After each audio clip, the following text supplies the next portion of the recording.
Olá, tudo bem com vocês? Espero que vocês estejam bem. Glória a Deus, Deus abençoe vocês. Novamente estou aqui para compartilhar mais alguns capítulos da palavra e hoje a gente vai estar começando a ler o livro de Tiago. Vamos estar lendo o capítulo 1, o capítulo 2 e o capítulo 3. Tiago ali, ele é um irmão, meio irmão de Jesus ali. Ele é filho de Maria e José. Enfim, como muitas pessoas falam que Maria ficou totalmente virgem depois que teve Cristo, Jesus, enfim, isso não procede, porque ele teve mais irmãos, o próprio Jesus, teve o próprio Judas também, e demais irmãos ali, como a gente viu até nos evangelhos ali, que quando a própria mãe de Jesus, Maria, chega e quer falar com Jesus e estava junto com os irmãos dele, tem testemunho a respeito disso. E esse Tiago, irmão, meio irmão de Jesus, ele se converte depois da ressurreição de Cristo, enfim, depois que Cristo ressuscita, é que Tiago ali ele se converte a Cristo Jesus. E não é o mesmo que morre lá em Atos dos Apóstolos, que é passado ao fio da espada, que ele era um discípulo de Jesus, era um dos 12.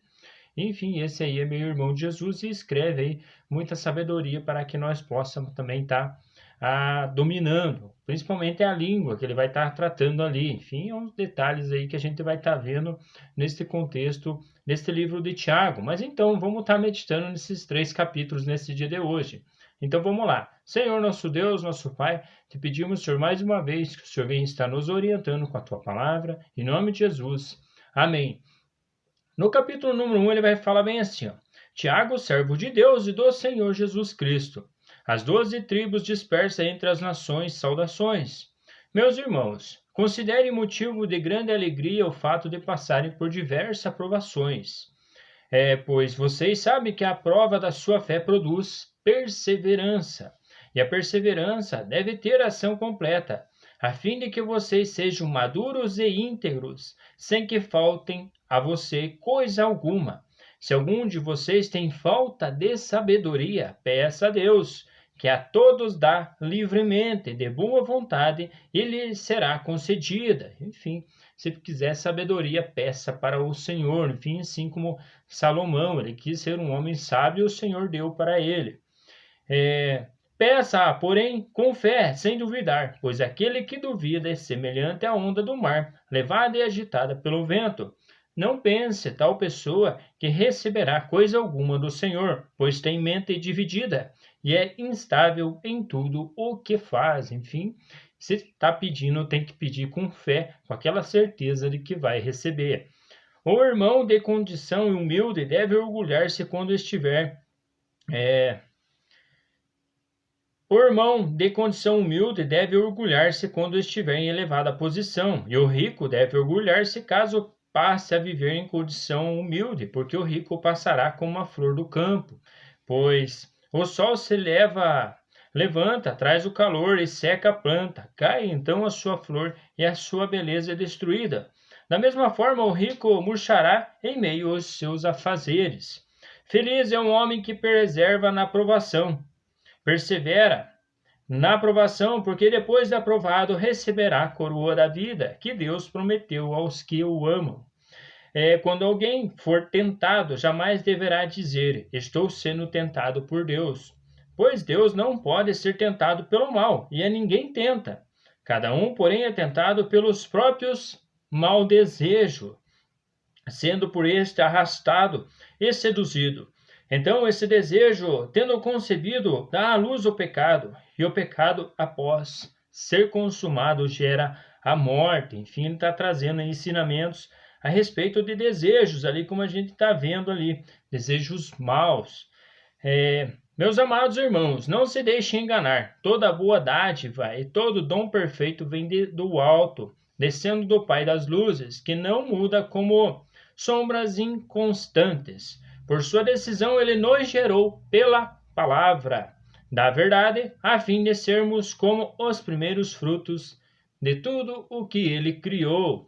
Enfim, ele nos gerou pela palavra. Enfim, ele disse, façamos o homem a nossa imagem, a semelhança. Enfim, tudo foi gerado aí pela palavra de Deus.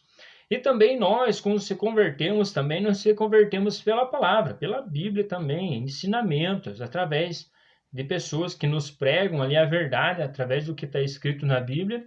E, enfim, o Espírito Santo vai dando condição de que a pessoa se converta também pela palavra. Meus amados irmãos, tenham isto em mente.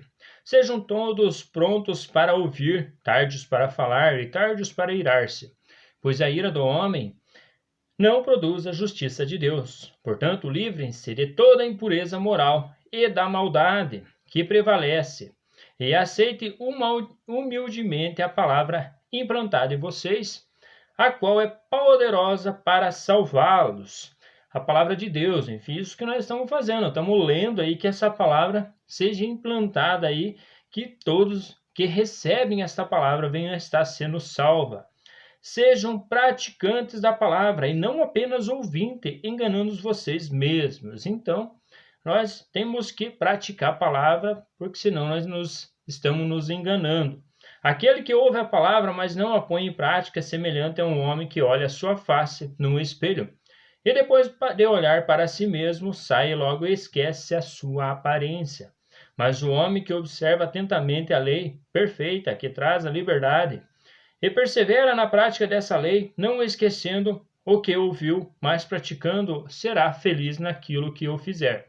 Se alguém se considera religioso, mas não refreia a sua língua, engana-se a si mesmo. Sua religião não tem valor algum. A religião que Deus, o nosso Pai, aceita como pura e imaculada é esta: cuidar dos órfãos e das viúvas e das suas dificuldades, e não se deixar corromper-se pelo mundo. Enfim, é essa religião que o nosso Deus, o nosso Senhor, aceita. No capítulo 2, meus irmãos, como crentes em nosso glorioso Senhor Jesus Cristo, não façam diferença entre as pessoas, tratando-as com parcialidade. Suponho que na reunião de vocês entre um homem com um anel de ouro e roupas finas, e também entre um pobre com roupas velhas e sujas. Se você der mais atenção a especial ao homem que está vestido com roupas finas e disser: aqui está um lugar apropriado para o Senhor, mas disser ao pobre: você fique em pé ali, ou sente-se no chão junto ao estrado onde ponho meus pés, não estará fazendo discriminação, fazendo julgamento com critérios errados? Enfim, ele está trazendo instruções para pessoas estar sabendo se comportar com pessoas de alta influência, ricas, e com pessoas ali que também são humildes e são pobres ali, às vezes, como ele fala ali, de roupas finas, e outro que tem roupas velhas e sujas. Ouçam, meus amados irmãos, não escolheu Deus os que são pobres aos olhos do mundo para serem ricos em fé e herdarem o reino que ele prometeu aos que o amam? Mas vocês têm desprezado o pobre. Não são ricos os que oprimem vocês? Não são eles os que arrastam para os tribunais? Não são eles que difamam o bom nome que sobre vocês foi invocado? Enfim, ali ele está tratando do rico e do pobre. E vale lembrar que o nosso Senhor Jesus, ele se fez pobre. Enfim, ele tinha a riqueza no céu. Enfim, estava com o Senhor. Ele sempre foi dono de tudo, enfim. Mas, enfim, ele se fez humilde e se fez pobre e teve aqui na terra, sob de tudo o que se passa aqui, o que nós passamos, o que vamos passar ainda, ele sabe de tudo. Se vocês de fato obedecerem à lei do reino, encontrada na Escritura, que diz: ame o seu próximo como a si mesmo, estarão agindo corretamente. Enfim, ele está falando ali de amar o próximo como a si mesmo.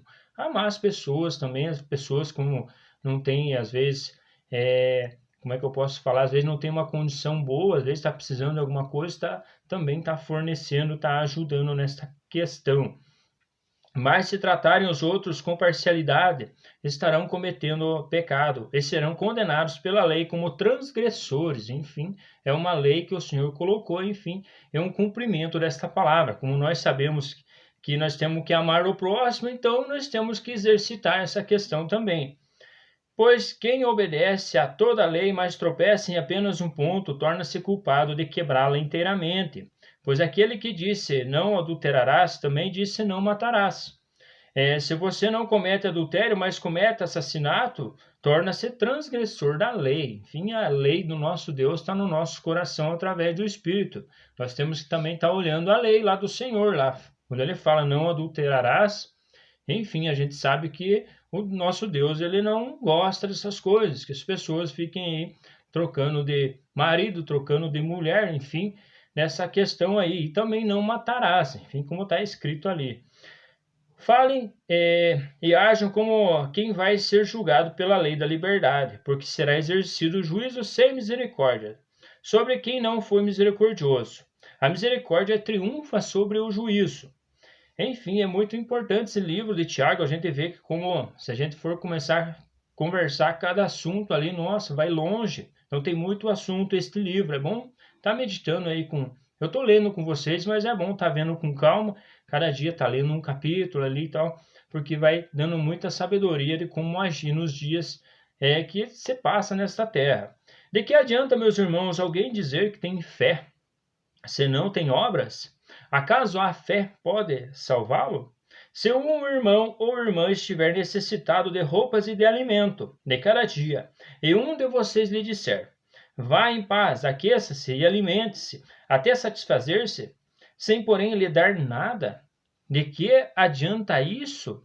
Assim também a fé por si, só se não for acompanhada de obras, está morta. Enfim, a nossa fé também em Deus, ela tem que estar acompanhada de boas obras.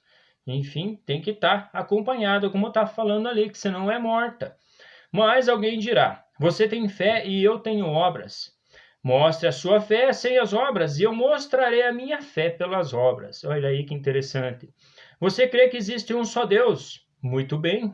Até mesmo os demônios creem e tremem. Enfim, não dá para tirar base nessa questão que muitas pessoas creem em Deus. Enfim, falam Senhor, Senhor. E até os demônios sabem dessa questão também. Insensato, querem certificar-se de que a fé sem obras é inútil? Não foi Abraão, nosso antepassado, justificado por obras quando ofereceu seu filho Isaque sobre o altar? Enfim, aquela questão de Isaque ali foi uma questão de obras ali que ele está tratando também. Você pode ver que tanto a fé como as obras estavam atuando juntas, e a fé foi aperfeiçoada pelas obras. Cumpriu-se assim a escritura que diz, Abraão creu em Deus, e isso lhe foi creditado como justiça, e ele foi chamado amigo de Deus. Vejam que uma pessoa é justificada por obras e não apenas pela fé. Caso semelhante é o de Raabe, uma prostituta, não lhe foi justificada pelas obras, quando acolheu espias e os fez sair pelo outro caminho? Enfim, ela creu, ela sabia onde que ela estava alinhando e com quem que ela estava, por isso que escondeu e fez obras também. Assim como o corpo sem o espírito está morto, também a fé sem obras está morta. Mas enfim, tem um assunto interessante que nós vamos estar olhando agora, que é o capítulo 3, que ele fala sobre a língua e como é difícil dominar a dita língua. Enfim, até o próprio Deus, o nosso Senhor, ele nos deu dentes para que ela fique aprisionada ali como se fosse uma gaiola. Mas, enfim, é difícil de controlar essa língua, por mais que tenha os dentes ali, tá? Colocando ela como prisioneira, ela é campeã. Então vamos ver o que se trata aí, Tiago está falando sobre esse assunto aí. Meus irmãos, não sejam muito de vocês mestres, pois vocês sabem que nós, os que ensinamos, seremos julgados com maior rigor. Todos tropeçamos de muitas maneiras. Se alguém não tropeça no falar, tal homem é perfeito, sendo também capaz de dominar todo o corpo. Quando colocamos freios na boca dos cavalos para que eles obedeçam, podemos controlar o animal todo. Tomem também como exemplo os navios, embora sejam tão grandes e impelidos pelos ventos fortes, são dirigidos por um leme muito pequeno, conforme a vontade do piloto. Isso de fato é verdade. O navio é enorme e tem um leme ali que é pequenininho e controla todo o navio. Semelhantemente, a língua é um pequeno órgão do corpo, mas se vangloria de grandes coisas. Vejam como um grande bosque incendiado por uma simples fagulha. Assim também a língua é um fogo, é um mundo de iniquidade. Colocada entre os membros do nosso corpo, contamina a pessoa por inteiro. incendeia todo o curso da sua vida, sendo ela mesmo incendiada pelo inferno. Toda espécie de animais, aves, répteis e criaturas do mar doma-se e tem sido domada pela espécie humana. A língua, porém, ninguém consegue domar. É um mal incontrolável, cheio de veneno mortífero. E, de fato, é difícil controlar a dita língua. Com a língua bendizemos o Senhor e Pai, e com ela amaldiçoamos homens, feitos à semelhança de Deus. Às vezes assim, às vezes a gente, quantas vezes não amaldiçoa, às vezes as pessoas também com a própria língua. Enfim, como está escrito ali, e o homem é feito à semelhança de Deus. Da mesma boca procedem bênção e maldição. Meus irmãos, não pode ser assim. Acaso pode sair água doce e água amarga da mesma fonte? Meus irmãos, pode uma figueira produzir azeitonas ou uma videira figos? Da mesma forma, uma fonte de água salgada não pode produzir água doce. Enfim, ele está trazendo ali instrução a respeito para nós aprendermos a controlar a nossa língua. E é difícil, eu sei que é só com a misericórdia de Deus, é só orando e pedindo para o Senhor para a gente ser sábio e para estar controlando a dita língua. Mas enfim, quem é sábio e tem entendimento entre vocês, que demonstre por seus bons procedimentos, mediante obras praticadas com a humanidade. Aliás, com a humildade que provém da sabedoria. Contudo, se vocês abrigam no coração inveja, amargura e ambição egoísta, não se vanglorie disso, nem neguem a verdade. Este tipo de sabedoria não vem dos céus, mas é terrena, não é espiritual, mas é demoníaca. Pois onde há inveja e ambição egoísta, há também confusão e toda espécie de males. Tá de fato aí um detalhe para a gente prestar muita atenção também a questão da ambição. Mas a sabedoria que vem do alto é antes de tudo pura, depois pacífica, amável, compreensiva, cheia de misericórdia e de bons frutos, imparcial e sincera. O fruto da justiça semeia-se em paz para os pacificadores. Enfim, o nosso Jesus falou dos pacificadores também lá no Sermão da Montanha em Mateus. Também é assuntos que Tiago também dá para entender que ele aprendeu também de Cristo muitas coisas. Por mais que ele não cria no Senhor, que até tem certa parte lá que eles falam aos próprios irmãos de Jesus, olha, você tem que se apresentar para o mundo, você tem que ir fazer milagres, não aqui, porque está escrito lá que nem eles criam nele. E aqui a gente vê já Tiago, depois da ressurreição de Cristo, como se converte e como tem sabedoria para estar nos trazendo também esses ensinamentos, para que nós também possamos estar praticando esses detalhes que fala sobre a língua, ajudar os pobres, como ele fala ali, e dá a entender que é para os pobres que ele está falando. Às vezes as pessoas têm muitas condições financeiras e deixam aí um pobre à mercê. Mas enfim, que não venha a ser o nosso caso, né? Mas enfim, um grande abraço, fiquem com Deus e até as próximas leituras. Até mais!